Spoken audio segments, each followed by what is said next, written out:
Losing a pet can have a huge impact on every aspect of your life, including how you view yourself and your identity.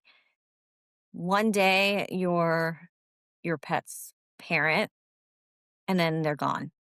And that, of course, is just so hard to deal with and really shakes up your sense of self. But it's important to remember that you are still the same person. Your existence still has purpose and meaning despite the outer circumstances looking different. For example, if you won a gold medal in the Olympics and then you went to the next Olympic Games and you didn't medal, or even worse, you got disqualified, or you didn't even make it through the competition, that wouldn't feel good, of course. But it wouldn't negate all of your past success. It wouldn't erase everything that came before.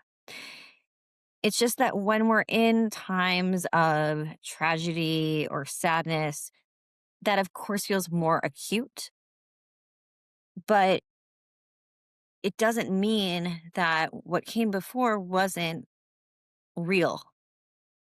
And so I encourage you to, if you're having difficulties grasping your new identity, to remind yourself that yes, now grief, now loss is part of my identity, but it doesn't replace who I was and who I still am to my pet and to the world around me.